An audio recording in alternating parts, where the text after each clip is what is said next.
Hello, hello, and welcome to Self-Care is Sexy. My name is Chris, and I'll be your host. We're a podcast that's here to generate and share self-care ideas with each other. Last episode, if you didn't get a chance to check out our interview with Serena, I encourage you to go listen to that before you listen to today's show. Now, most of the times, my episodes are pretty standalone, but this one is specifically a follow-up to the interview that I just did with Serena. It was powerful and honest and an interview with a real person who, like a lot of us, is struggling with taking care of herself.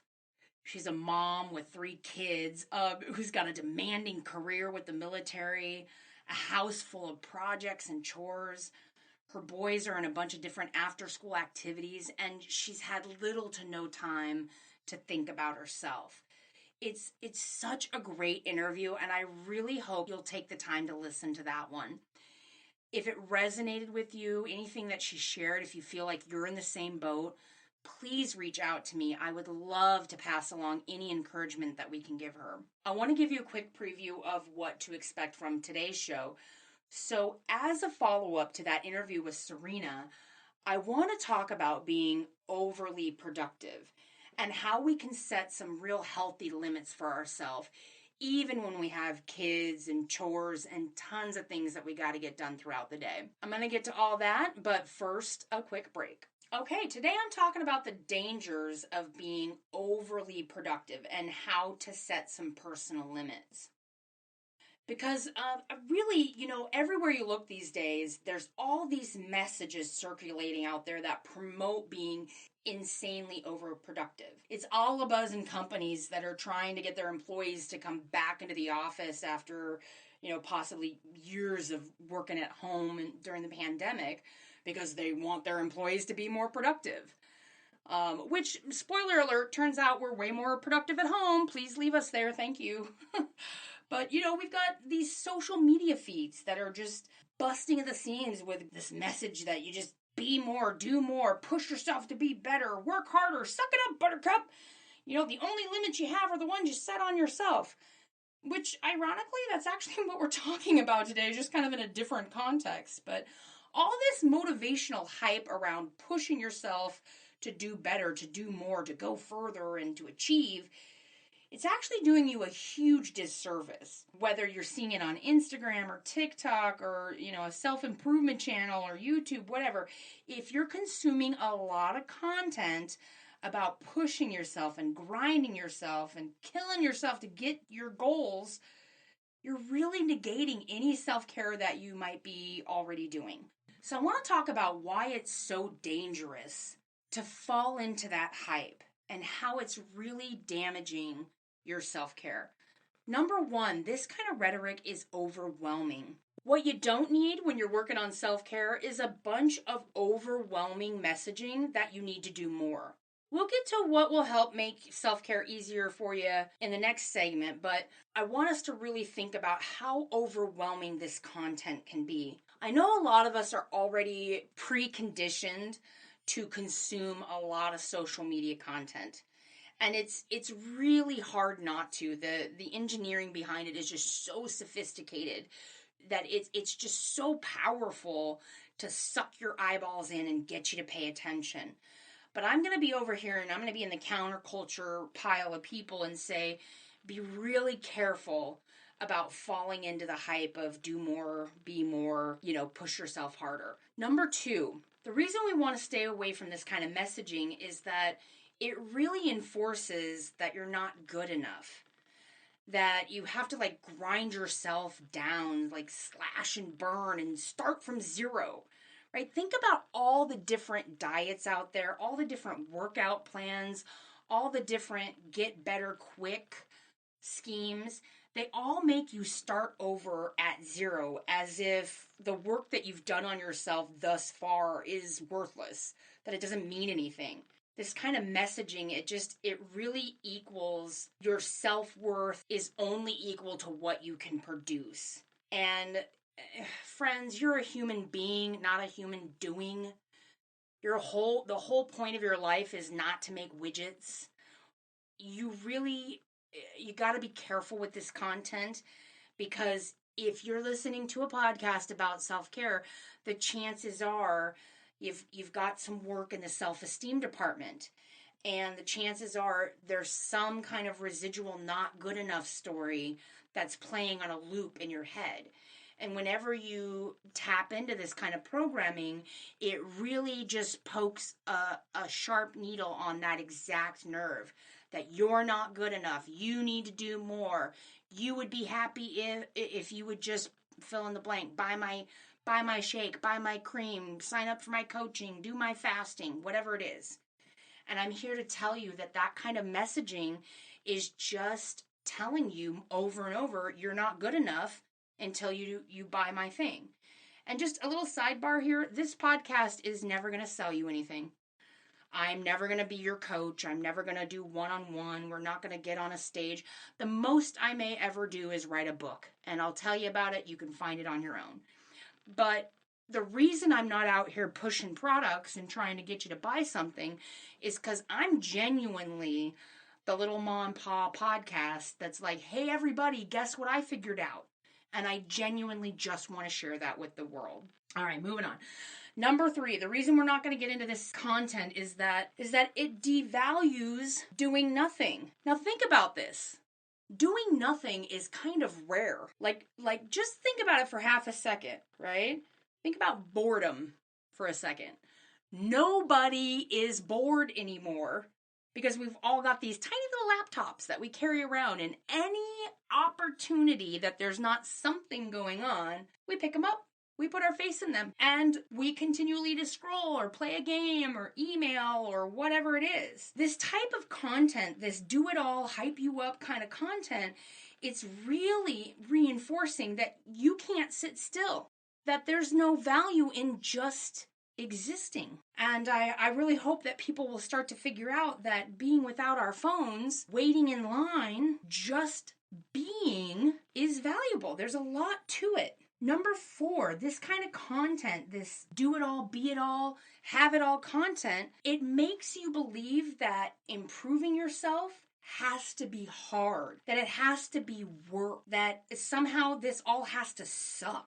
But what if self-care and loving yourself and giving yourself some grace, telling yourself what you've already done, what if that's the way to rebuild yourself? And what if it's not hard?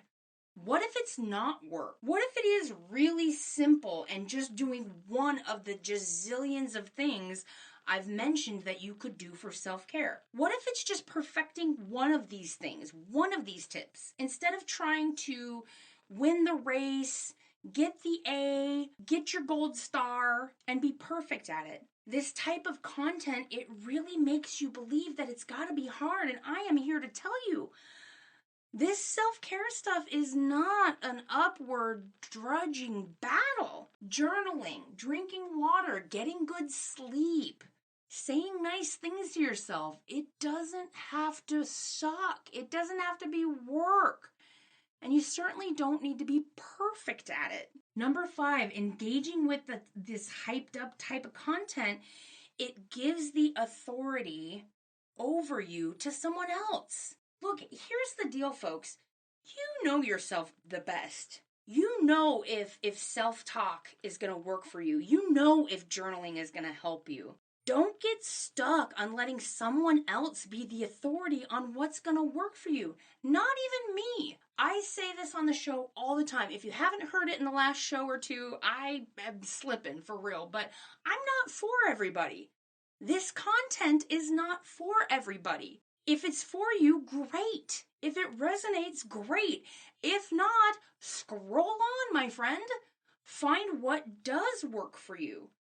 But I'm not the authority on what's going to work for you. Neither is Joe Rogan. Neither is David Goggins. Neither is anyone that tells you you've got to do something drastic to figure out how to be happy or be the best version of yourself.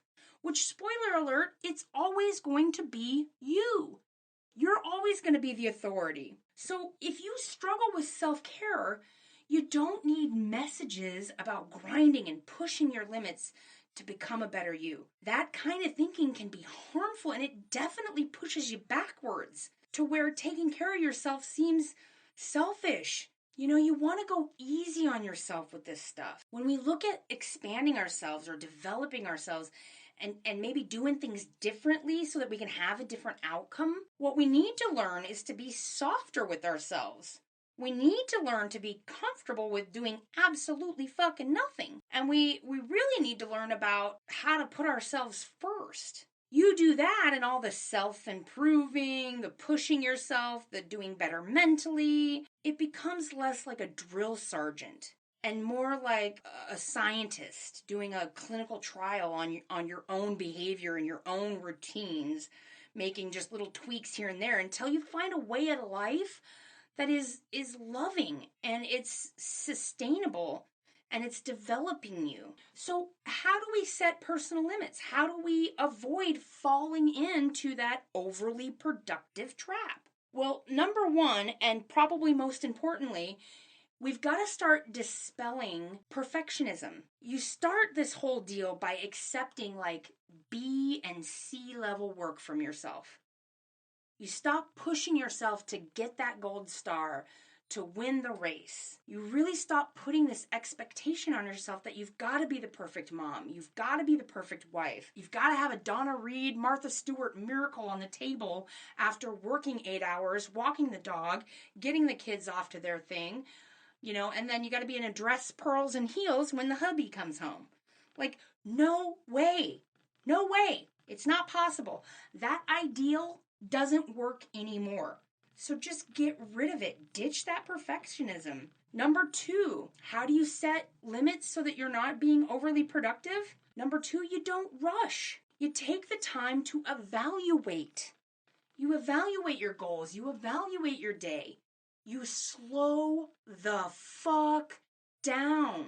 And I'm going to talk specifically to the naysayers out there, to my, Captain Type A personalities who have got their schedule cram-packed from every moment, wake up to sunrise to sundown. I'm talking to you right now. Stop it. It's not helping you. First of all, you're getting less done, you're cranky as fuck, and you're missing a lot. When you're rushing from thing to thing to thing, when you're Pac-Man chewing up all the marbles and not living, and all you're doing is trying to get to that big cookie, get to that big cookie, get to that big cookie, avoid the ghosts after you, get to that pretzel, get to that pretzel, get to that pretzel. When you're doing that, you are literally missing out on life. You are missing out on the things that make life worth it. So if you want to avoid the overly productive trap, stop rushing around. Number 3, stop comparing yourself. There's no other you.